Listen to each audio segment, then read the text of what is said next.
네, 영상 보신 바와 같이 조국 전 장관과 문재인 대통령의 인연은 지난 2012년으로 거슬러 올라갑니다. 지난 2012년 대통령 선거 당시에 조 전 장관이 문 대통령을 공개적으로 지지를 하고 TV 찬조 연설을 하면서 이렇게 인연을 맺고요. 예. 또 문재인 대통령이 북콘서트를 할 때 조 전 장관에게 또 사회를 맡기기도 했고요. 그리고 이후에는 또 SNS를 통해서 문재인 대통령, 민주당 등을 지지하는 글을 올리면서 대표적인 친문 인사로 좀 분류되기 시작했죠. 그러다가 이제 문재인 정부 들어서 초대 민정수석으로 화려하게 데뷔를 했고요. 당시에는 인수위도 없던 시절에 이제 청와대에서 이 정부에 대한 그림을 이제 같이 그리면서 문재인 대통령의 최측근이다 이렇게 또 불려지기까지 했습니다. 그러다가 이제 법무부 장관으로까지 임명되면서 문재인 대통령의 핵심 공약인 검찰 개혁을 완수하는 임무까지 맡았는데 일각에서는 어찌 보면 이게 좀 패착이 아니었나 이런 얘기도 있거든요. 법무부 장관 지명 이후에 여러 의혹들이 연이어 불거지고 급기야 가족, 친척까지 지금 구속되는 상황을 맞지 않았습니까? 예. 그러다가 이제 본인 자체도 지금 피해자 신분으로 검찰 조사를 받는 이런 처지까지 좀 놓이게 됐습니다. 거슬러 올라가면 2012년에 대선에서 문재인 대통령 당시 후보를 공개적으로 지지한 것이 첫 인연이겠습니다만은 그 훨씬 전부터 조국 전 장관은 진보 진영의 대표적인 지식인으로 자리매김을 좀 했었죠. 최경선 의원님, 어느 정권, 어느 정부나 그 정권을 상징적으로 보여주는 인물들이 늘 대통령 주변에는 있기 마련입니다. 조국 전 장관, 문재인 정부의 상징처럼 여겨졌던 인물인데 사실은 그렇게 막 제 권력의 제2인자다, 뭐랄까 숨어있는 비선 실세다 이런 표현과는 거리가 멀지만 그럼에도 불구하고 문재인 정부를 상징하는 인물이 됐어요. 그 문재인 정부와 조국 전 장관의 공통점은 뭘까요? 일단 아무래도 오랜 예. 정권 창출 과정에서 오랜 동지 관계였죠. 예. 그래서 정권을 움직이는 철학을 공유하고 있고 그래서 대통령과 가깝고 상징적인 인물이라는 것은 누구나 그동안 예. 아는 사안이고 예.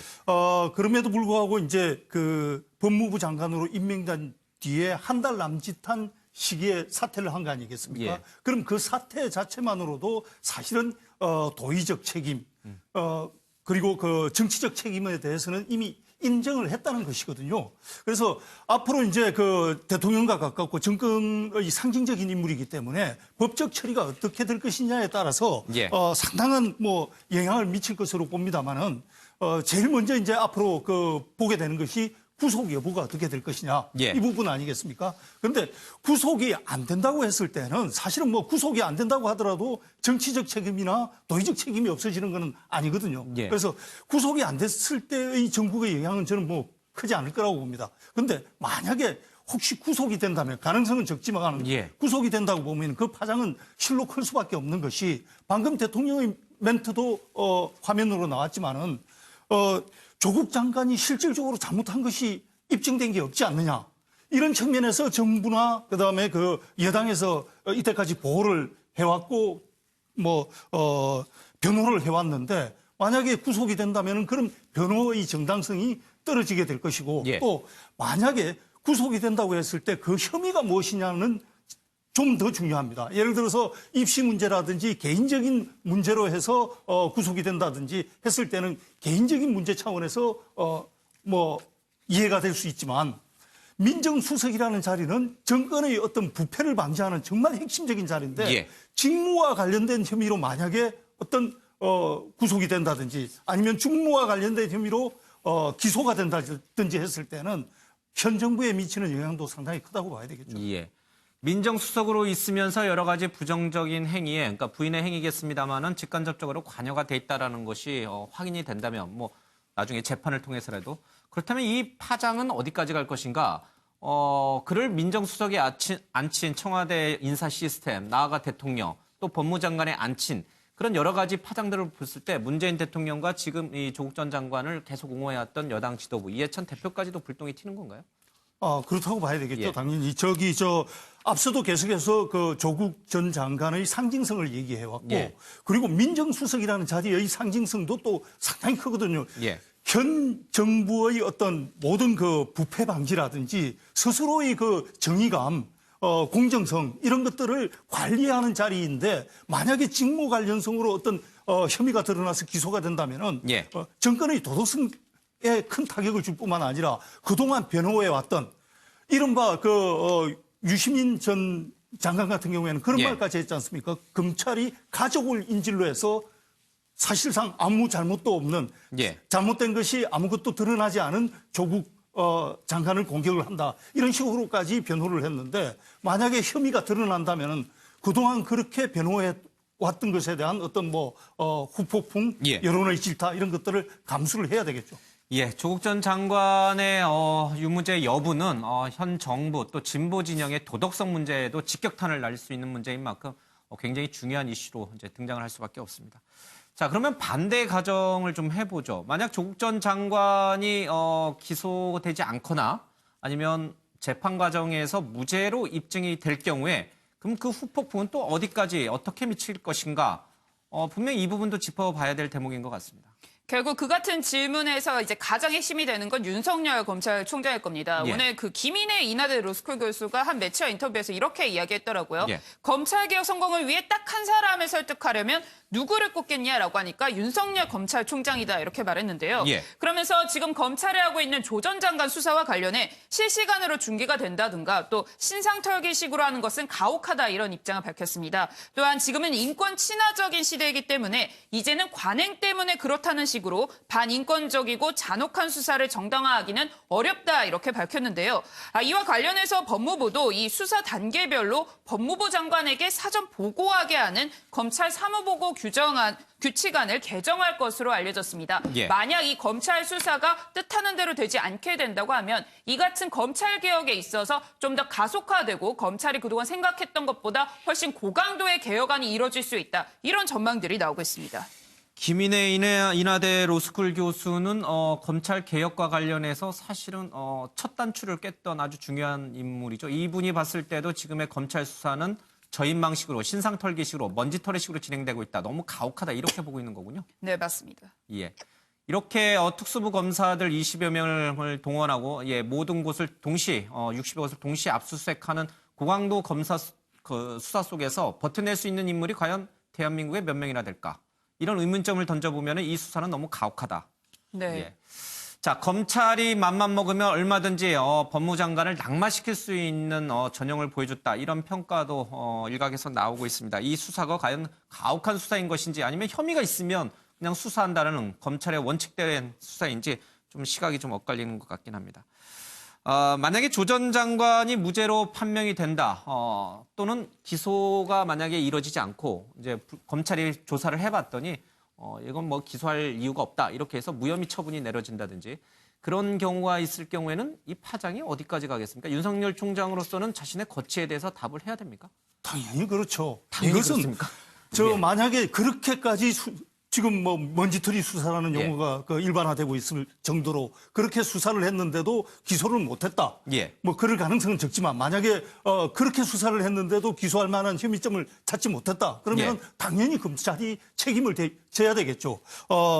특히 이 수사 과정이 예. 인사청문회 도중에 이루어진다든지 이것은 그 대통령의 인사권 침해뿐만 아니라 국회의 인사청문회 권한까지도 침해한다는 말이 나올 정도로 검찰이 굉장히 강력하게 수사를 했는 거거든요. 예. 그런데도 기소를 못했다고 그러면 그것은 당연히 검찰이 책임을 져야 되는 것이고 무죄 여부 그런데 이제 기소를 못할 가능성은 제가 보기에 적어 보이기 때문에 예. 결국은 무죄 여부를 따져야 되는데 여기까지는 좀 시간이 많이 걸립니다. 시간이 많이 걸리기 때문에 법원에서 다투는 과정을 지켜봐야 되는데 그렇다 하더라도 1심부터라도 만약에 무죄가 나오게 된다면 저는 그 윤석열 총장이 상당히 이 부분에 대해서는 대통령의 인사권 침해, 국회의 인사청문회 권한 침해 이런 부분에 대해서 책임을 져야 된다 이렇게 예. 보고 싶습니다. 자, 문재인 대통령 그리고 여당 지도부가 책임을 지느냐 아니면 거꾸로 무리한 수사, 강압 수사를 한 윤석열 총장이 책임을 지느냐 그 기로에 서 있는 것 같습니다. 요정 기자, 지금 이 조국 전 장관의 변호인단은 정경심 교수 변호인단이 그대로 이어받는 건가요? 같이 맡고 있는 건가요? 네, 그렇습니다. 정식으로 이제 조 전 장관을 향한 이제 선임계를 제출하진 않았는데요. 그동안 이 정경심 측 변호인단과 같이 상의를 했고 오늘도 이제 출석을 한 것으로 봐서는 앞으로 이 변호인단이 계속 갈 가능성이 큰데요. 이제 예. 정식으로 수사가 시작이 되고 조사가 시작되면은 선임계를 제출한다고 했기 때문에 추가가 되는지 어떤 인원이 빠지는지는 조금 더 상황을 봐야 할 것 같습니다. 알겠습니다. 아직 조사가 진행 중인 거죠? 아직 조사 끝났다는 얘기는 들려오지 않고 있죠? 네, 그렇습니다. 예. 그러면 정경심 교수의 경우에는 지금 벌써 6번째인가요? 6번째 조사를 받았는데 조국 전 장관도 오늘 한 번으로 끝나지는 않겠네요. 검찰이 앞으로 계속 부르겠네요. 네, 이 오늘 수사 상황이 중요했을 텐데 지금 앞으로도 이제 계속 묵비권을 행사한다면 이 조사가 제대로 진행이 되지 않기 때문에 예. 검찰 입장에서는 조사 시간이 충분하지 않았다라는 이유로 한두 차례 더 부를 가능성이 큽니다. 실제로 이 정 교수 측 같은 경우에도 이 진술에서 이제 계속 부인을 하면서 조사가 잘 진행이 되지 않아서 이 한두 차례에서 끝나지 않고 7차례나 기소 전에 7차례나 부른 것들이 있었거든요. 예. 그래서 조 전 장관 역시도 이 오늘 수사 이후에 더 추가 조사가 되지 않을까 하는 관측들도 나오고 있는 상황입니다. 예.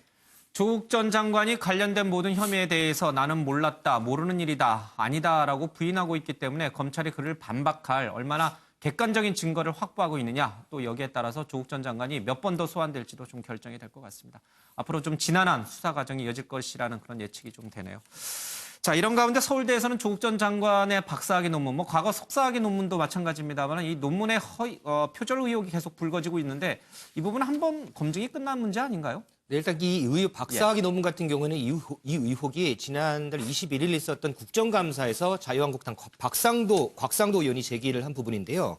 이 조 전 장관이 지난 1997년에 미국 버클리 캘리포니아대 로스쿨의 박사학위 논문을 제출했는데 이 논문이 영국의 옥스퍼드대 교수 논문 수십 곳을 베꼈다라는 이런 의혹입니다. 예. 그러니까 이제 그동안 이제 서울대 같은 경우에는 이 버클리대의 이제 한국계 한 교수가 문제 없다 이런 메모를 보내와서 조사를 하지 않았는데 이제 국정감사에서 문제 제기가 있었고 당시 이제 총장도 국정감사에서 이렇게 문제 제기가 있었으니 검토를 해보겠습니다라고 얘기를 했거든요. 그러면서 어저께 이제 예비조사 개시가 결정이 됐어요. 예. 이제 예비조사는 이제 조사위원회 구성일로부터 이제 30일 동안 이루어지는데 예비조사가 시작되면 조 전 장관의 이제 의견을 듣고 나서 이제 판단을 해보게 되거든요. 예. 결과가 나오면 이 연구 진실성위원회를 열어서 이제 본조사를 할지를 이제 논의를 하게 되는데 이 부분은 이제 앞으로 좀 시를 지켜봐야 될 것 같고요. 예. 앞서 얘기했던 이제 석사 논문 같은 경우에는 이미 예비조사는 끝났습니다. 그러면서 이제 연구 진실성위원회를 열어서 이 본조사를 할지 말지는 다음 달쯤에 이제 결정이 되겠습니다. 그런데 조 전 장관의 박사학위 논문은 미국 캘리포니아 버클리대 로스쿨 아니겠습니까? 거기서 학위를 받았잖아요, 박사학위를. 그러면 이 논문의 표절 문제는 당시 심사를 맡았던 이 버클리대 로스쿨에서 해야 되는 건데 서울대가 왜 조사한다 안 한다 이런 얘기가 나오는 거죠? 일단 조 전 장관 같은 경우는 적을 지금 서울대에다 적을 두고 있고요. 이 논문으로 해서 서울대의 교수로 채용이 됐기 때문에 서울대에서도 과거의 논문일지라도 좀 따져볼 그런 의미가 있는 거예요. 당시 이 논문과 관련됐던 버클리대의 한국계 교수 존유 교수라고 하는데 이분은 이 논문이 지금 문제 없다 이렇게 당시에 얘기를 한 거죠? 그렇습니다. 계속해서 문제가 없다라는 메모를 서울대 측에다가 전달을 했고요. 그러면서 서울대는 아직까지 이제 조사를 하지 않은 상황입니다. 예.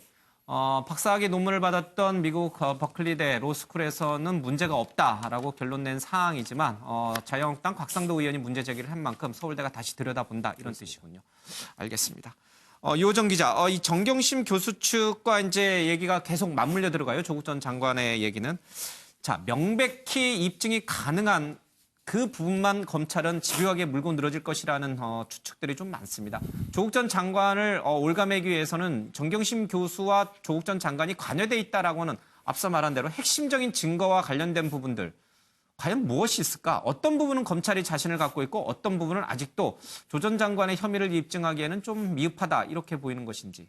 네, 일단 이 조 전 장관까지 가지 않더라도 일단 정 교수만 하더라도 검찰이 앞으로 이게 유죄가 판결이 날 때까지 스스로 입증을 해야 합니다. 예. 그러니까 이 정 교수가 본인이 무죄라는 증거를 제시해야 하는 쪽은 정 교수가 아니라 그게 유죄라고 증거를 제시해야 하는 건 오히려 검찰인 거죠. 예. 그러니까 입증 책임이 검찰에 있기 때문에 검찰로서는 부담이 될 수밖에 없습니다. 그래서인지 이번 기소에 더 신경을 썼던 것으로 보이는데요. 이 검찰 관계자는 이 확보 가능한 범위 내에서 최대한 물적 증거를 확보를 했고 그 자료를 토대로 관련자 차명 계좌를 포함한 조사를 진행했다 이렇게 밝혔습니다. 예. 그러니까 이 압수수색 영장을 받아서 이 적어도 차명 계좌와 관련한 당사자나 관련자의 진술 혹은 증거 정도는 확보를 했다 이렇게 자신을 하고 있는 입장인데요.